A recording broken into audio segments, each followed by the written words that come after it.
Illinois Stories is brought to you by the Corporation for Public Broadcasting and by the support of viewers like you. Thank you.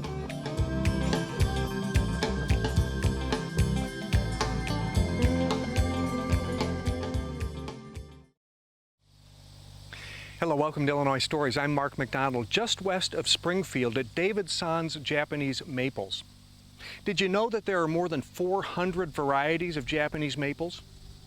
Did you know that you can see most of those among the more than 5,000 trees on this 22-acre nursery? Well, there's a lot more you don't know. Come along. David Myers, in life, everybody gets hooked on something. Right. And you had the fortune or misfortune, whatever it might be, to get hooked on Japanese maple trees, right? How in the world did you get hooked on Japanese maple trees? I started collecting when I was back in about 2004 when my wife was in Japan. I thought I'd buy a few, and I bought some cheap ones, and most of them didn't live. And then I started learning how to grow them better and learning that not buy something really small for this area. And then I just, it kind of took off from there, and I started doing it at my house where I have 3 acres of land. And eventually we outgrew that and moved over here about 4 years ago. In fact, that is what happened. You found 22 acres because you outgrew your 3 acres. Right.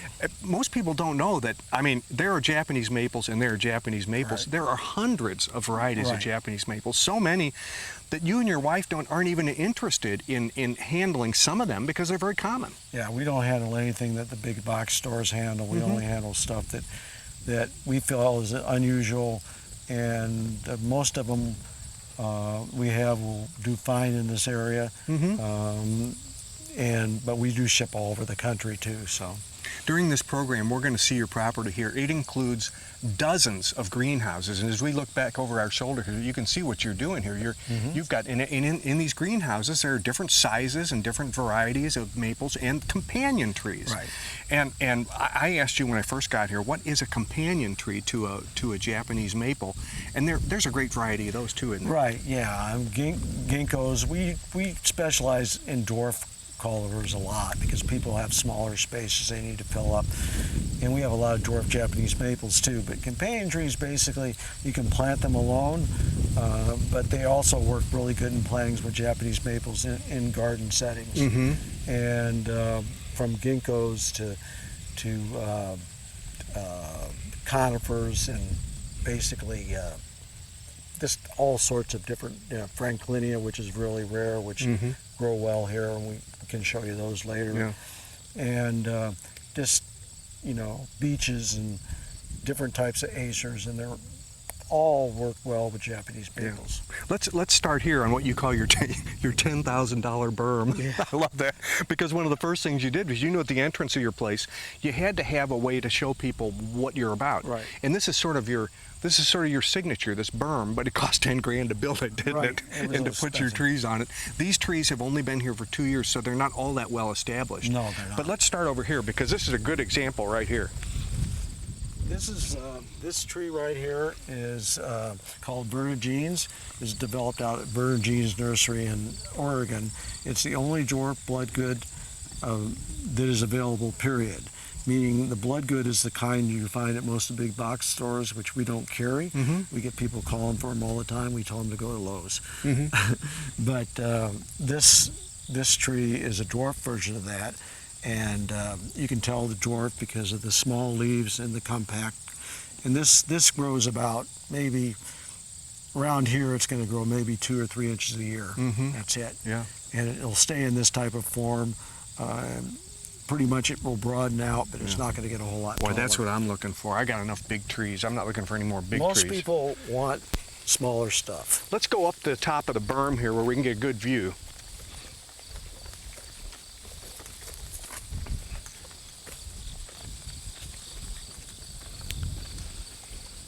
We get a chance to look at these pine trees right here. These are a variegated pine, and they are lovely. Now, this would be a companion tree, right? That'd be a companion tree. Those do get bigger, but you can always keep them trimmed. We tell people with Japanese maples, they can get a bigger tree and keep it trimmed. If they don't have the time or energy to do that, buy a dwarf. which we have hundreds of dwarfs to choose from. Yeah, I'm big on the dwarfs, I think, myself. This looks like also looks like a maple tree. Yes. A different variety? Yes, this one is just another variety of. Look it up. I don't remember. Maybe we got a tag on it, huh? Yeah, I have a hard time remembering it all myself. Yes, we do. This one is golden. It's called Gloria, and it's a newer variety. It's a full moon hardy maple, and it's done really well here. Most people should know that Japanese maples are not street trees, so you're not going to generally get a straight trunk with a big canopy, and they're not shade trees because they don't grow very big around here. Yeah.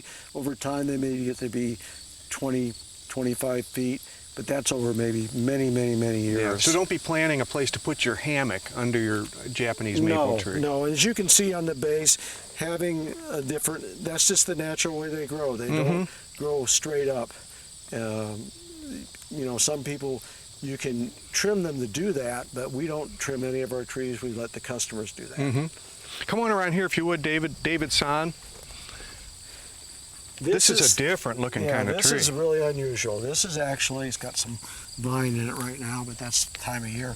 This is called a Cypripedium verticulata. This is a winter green variety, meaning it stays green all year round. Oh, it's beautiful. It basically is the oldest living fossils, older than ginkgo. Most people don't think you can grow them around here. This has done great. Oh, well, how old would it be to be older than a ginkgo tree? It's ancient. No kidding. Yes, and it has a totally lovely. different type of leaf form. It's an evergreen. Obviously, it doesn't lose its needles. It will lose some, on and off as it gets hot and stuff. It's beautiful. It's beautiful. Yeah. And then we were talking about the ginkgo, and this is the good old ginkgo here, isn't it? It looks like this to me. This is a dwarf ginkgo. I can't remember the name right offhand because I lost the tag. Yeah. But we have basically about 50 or 60 different varieties of dwarf ginkgos that basically will grow either in mounding or outward fascicate. Some of them are more narrow, some of them twist around. The one called Robbie's twist that stays very upright and like twists around itself. We have one of those in front of our office out there. And these trees will grow anywhere, anyone can grow them. 99% of the ones we have are male. They're grafted males, so you don't have to worry about those smelly seeds that ginkgos get. And even with a dwarf one, if you happen to buy one that's not a male, which we don't have any like that, but if you get one, they're so small, you don't know how many seeds are you going to get. They're going to stick. So it's not a big deal. The best variety is called Spring Grove, and we have one of those up here we can show you. It's a mounding type one, and they're just really easy to grow, and they grow great with Japanese maples. Here's a good chance to take a look at what you've got here. You've got an area out here where you've planted live trees, and they're rooting out here. And then you're building another pond and a garden area here in front of us. And then another garden back. And then you've got, see, all your rows and rows of greenhouses here. You must have a couple of dozen greenhouses. Yeah, each one has 24. something different going in there, and some of them are heated, some of them they're irrigated. And you can see you also have a great amount of statuary back over there, and we're going to interview your wife Gail about the statuary. Right, and you can see some here too. Yeah, there's some a little closer to us here. And those big food dogs out in front there. Yeah, really quite a remarkable operation. Yeah, there's nothing like this in the Midwest, and there's really nothing like this in the country, really. But we have people come from all over. Japanese maples are very addictive. I'm like a drug dealer for Japanese maples. Your customers get you, right? Right. Plus the fact that a lot of Japanese maples look like pot anyway, so I think that has something to do with it. Because we had someone, a worker, come and said at our house and say, "How's that guy get away with growing all those pot plants?" I said, "That's not pot. Those are perfectly legal Japanese maples." Right. So I think some of that may play in though to some of it, because it does. A lot of them do look like ganja. Yeah. Well, let's take a look at some more of this 20 acres, okay? Sure. Thanks. Gail, you got bit by the bug too, didn't you? The Japanese bug. Yes. This one was more for the statuary, though, maybe than the trees. I love Although the trees you love the too. trees, don't you? Yeah, I do. I love the trees. Yeah. So you spend a lot of time. I mean, you and David work on this a lot. Mm-hmm. Yeah. But what about the Yes. statuary? The statues are all solid granite. We have dozens of them. We became friends with a Chinese man in St. Louis. We bought some granite for our home garden. Mm-hmm. And he's such a nice man. He's in his 80s. He took us to the fancy Chinese restaurants in St. Louis Yeah. and ordered for us all this wonderful food. We told him that we'd bought this property, and he said, I've got a proposition for you. Mm-hmm. I thought, oh, this can't be very good. It can't be good. But he wanted to retire, and he said, I'd like to sell you all my inventory.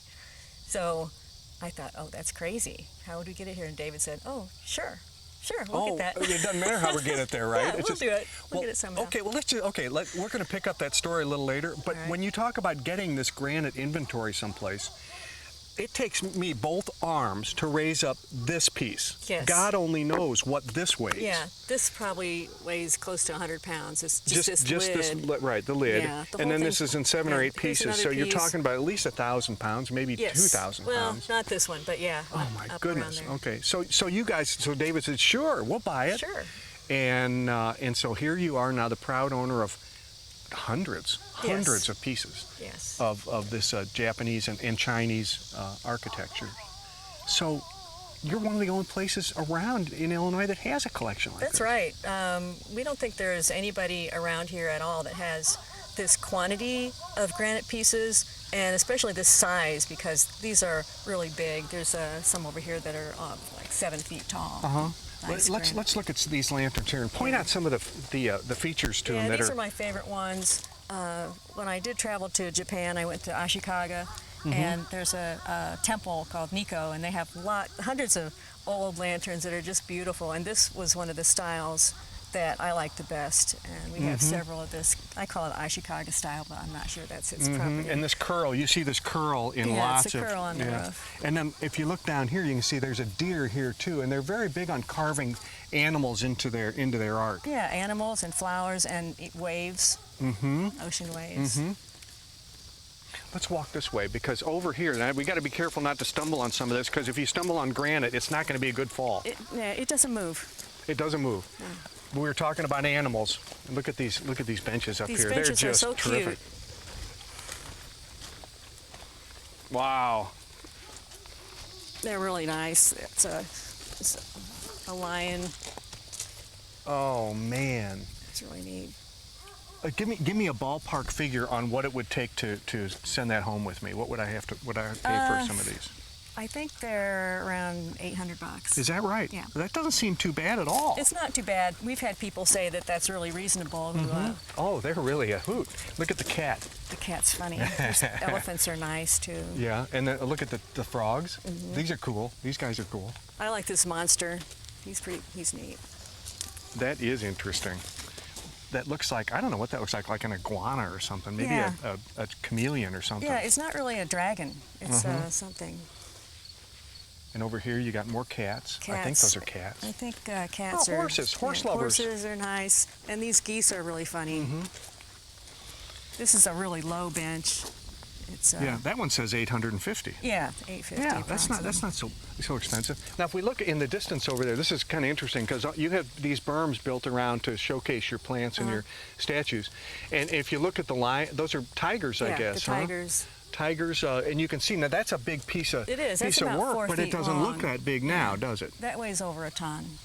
It's just one solid piece. Yeah, and there are also big lanterns out there too. Yes. In fact, there's an immense lantern out there, but they don't look, from a distance, they don't look all that big. No, that one's might be like 4 feet tall, 4.5 feet tall. It's tall. Yeah. But Oh, this is really an eye-opener. This is really something. I mean, you could wander around out here and just looking at the statues yeah, most of the day. it's nice. Yeah. Thanks. Sure. Well, Karen Klein, here is a look at just an example of one of dozens of shade houses that house nothing but Japanese maples. That's right. And who knew, like here in Springfield, Illinois, that it would be sort of a magnet for people all over the country who are looking for varieties of Japanese maples. Yeah, I It's understand. remarkable. As far as in the we're the only one in the Midwest. There's this kind of business on the East Coast and West Coast, Yeah. but by being centrally located, we can ship trees anywhere. The longest they would be in a truck's 3 days, so Yeah. it really works out well. Yeah, and these are all, I mean, and people that, like myself included, are not aware that there are hundreds of varieties. And we can look just behind you here. I mean, none of them really look the same. No, it's hard to believe that you have different leaf textures. We have some Japanese maples that the leaf is kind of strap-like, and we have people walk up to them and they'll say, "Well, this isn't a Japanese maple, is it?" And it is. There's just different textures, which definitely makes your lawn more interesting. You can mix things up a little bit. Yeah. Okay, they come very small. Yes. For instance. Yes. This one is called, I'm looking at the label here, it says, Sir Happy. Yes, and it's almost full grown. Is that right? It's very rare because, needless to say, Oh. there's not much there to take cuttings from. So, I mean, it would still have to grow a little bit before they could ever consider taking cuttings from that And there's tree. nothing about that resembles Japanese maple to me, the No, ones but I've I'll tell seen. you, a collector's that's the person that's going to want something like that. Yeah. And needless to say, you better have it in a protected area because deer, rabbit, dogs, you pretty much. One bite off this and it's Yes, gone. yes. And there's Yeah. people who will be like, "Well, can I take it inside and treat it like a house plant?" And I said, "No, they need to go dormant." So make sure. I mean, a courtyard, that's Yeah. surrounded, by the buildings or something. That might be the Okay. perfect place for that one. But Now we're going to take a walk through this shade house here, but you wanted to point out these two trees closest to us here. yeah, I mean, there's a lot of people, as soon as they arrive here, they're like, "I want a tree in a sunny location, but I know I can't have one." Well, here, for example, is 2 trees of many that can tolerate full sun. Yes, ideal conditions is morning sun, afternoon shade. But if you let us know, okay, I'm going to be in the hot sun all day, what kind of tree can I have? There's many options. These 2 trees, for example, the more sun this one gets, this is fire glow. I mean, they call it fire glow for a reason because when the sun hits it, it is a really bright red. It's very, very pretty. This one I'm talking about, like a strap leaf. There again, it can take full sun, but there's many people who walk up to that and will say, "Well, now that's not a Japanese maple." Yeah, it sure And is though, isn't it? It is, Yeah. and it can take full sun. And there's some trees back in there further, but they're variegated. Like I'm seeing butterfly that's variegated green to white. There again, it's not what people typically expect from a Japanese maple. They think they're red and that's it. And so, you come out here and you find out there's a lot more to this than. Well, let's walk through, but let's go this way because we got a little wider berth here to walk through. Yeah, I mean, just walking through here, Koto no Ito here. It's another, Go ahead and tree point that out for us, the one you're talking about. People walk up to, and there again, they think that's not a Japanese maple, but it is. It's just different leaves, so it's a good way to It does have a variety. be a little different in the neighborhood, It's got the lace, and then it's got yeah, the and maple once leaf in a as while, well. exactly. Yeah. Huh. Yeah. Okay. And then, and like I say, lots of people think Japanese maples are red, but as you see walking through here, you see a lot of green. Then there's one over there in the next aisle, Hefner's red. The deep red one? Yes, that one can tolerate full sun. And there again, the more sun it gets, the more red you may see in it. And it's also interesting in that you could have that tree and your neighbor could have that tree, but if yours is getting more sun, it's going to look more red, and you and your neighbor are going to be comparing notes and think, "No, we don't have the same tree," but it's just the amount of sun that they're it's getting. the environment, huh? And they Yeah. respond to the environment differently. Yes. You could see the shapes and sizes are all very, very different. Yeah, and they're all you can tell Japanese some of maples. them are changing to their fall color, and it's really neat. I mean, I think a customer in our area, it would be great if they would come out in the spring, come out in the summer, come out in the fall, because it's amazing how they change. Even like we walk through here in the spring and it kind of looks fall because their leaf color, early on is the color that they will be in the fall. So. Yeah. Yeah. So it's really pretty actually all 3 seasons, but it's really pretty in the spring Here's a good and the example fall. of some that are, that one's changing as we look at it now. You can see, you're seeing reds and that orange. probably gets sun. It's on the edge, and it probably gets some morning sun. Right. And it's starting to change. And I mean, some of your trees that are green in the summer, I mean, you know, they might be green all 3 seasons, but it might be different shades. A lot of your green ones, not all, but a lot of them, you can expect the good fall color. You know that, I mean, as I you know, look up trees and work with the trees, you notice that, you know, a pretty green tree that was green all summer, you'll get all the colors in the fall. We have one called Ever Autumn, and it almost looks fake in the fall. I mean, it's got every fall color. It's got the reds, the orange, the yellows. It's just, you got to go touch the tree to see if it's real, because it's just so perfect. The colors are so perfect. It's hard to believe. Let's go this way and walk down one more of these. And I think we're going to look for a specific, is it the end one here? These, the trees in here are called dissectums, and so that's your lace leaf. And there again, you have... Dissectums have these lace leaf, huh? Right, okay. right. And not all but a couple varieties that we carry, weep. But you get this really, you know, lacy leaf. This is another good example. Now, is it starting to turn, or is this its summer color? It's starting to turn, and the fact that it's out here in the sun, and the intense heat that we've had. I mean, you can see that trees are starting to turn a little early, especially the ones that are out here. But there again, you know, you've got the greens, the reds. In the spring, when they're leafing out, you see a lot of great color again. And like I say, it's just generally what their fall color will be. And just here, tutorial on how you raise trees like this. Each one of these pots, this is a big pot, for instance, each one of these pots has an irrigation system that drips into it from the major source here. And we can see this one is down here, but you can see that these water lines go all the way down, every one of these shade houses, every row. And then each pot is individually watered, and you all do that because you got a pond on the property that just keeps pumping. Right, and we can hook the hose up to the end, and we can water 2 rows at a time. That of course sprays out, and you know, depending on how dry it is and stuff, and we can run them, you know, as hot as it's been and dry, probably 30 minutes, you know, on 2 rows, and then shut off these 2 rows, turn on that. This is a good chance too to look at the berms that we have here that you all have designed throughout the property, and it's just beautiful, because what it does is it sets up these variety of trees in a way that you can envision them on your property and how they would look on your property. Well, and then I think these berms are important because you can come here. This erythema, I mean, it's a very now, pretty Now, tree. are you talking about this orange one where the dog is? Yeah. Okay. I mean, in the pot, it was even interesting, but when they planted it, you get off to a distance. You Look at him. He knows he's on camera. He's going to stay show there. Off. But, you know, once we planted it in the ground, you get that pot out of your, you know, line of sight. Yeah. So they take on a whole different it certainly characteristics. Does.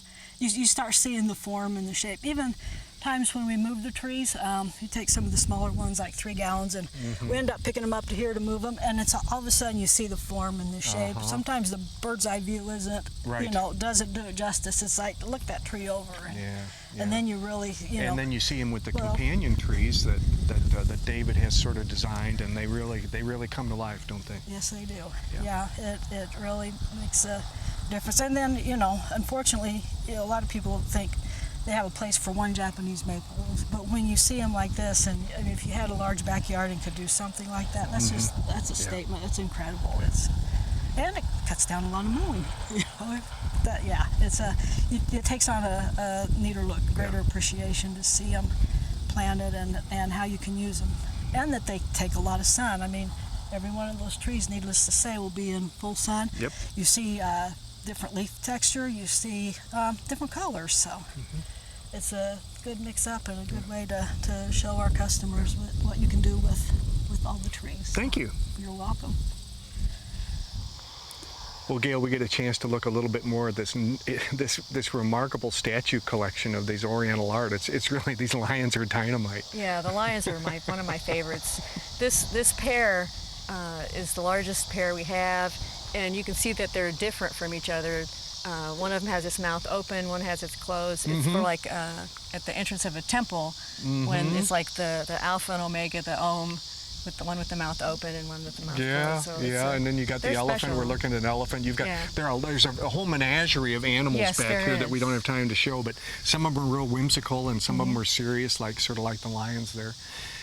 Terrific tour. Thanks. Really, and you can see it behind us. You can see Yep, there's our your big irrigation pond, and also there's a berm there with some of the benches that you all elephant have bench. here. Yeah. Yeah, really nice. Thanks a lot for doing this, and Sure, David you're too welcome. for help You're welcome. for letting us come We out. like having people come Yeah, out. they do like having people come out. In fact, if you want to come out on your own, you're welcome to come out and walk the grounds.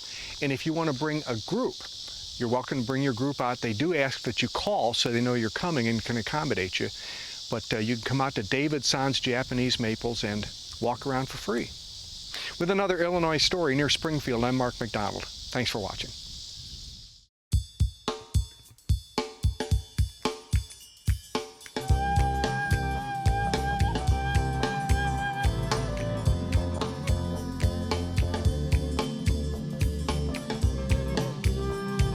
Illinois Stories is brought to you by the Corporation for Public Broadcasting and by the support of viewers like you. Thank you. For a DVD copy of the program you've just seen, send 1995 to Network Knowledge, P.O. Box 6248, Springfield, Illinois 62708. Be sure to include the program name, subject, and when the program aired. You can also order with your credit card by calling 800-232-3605.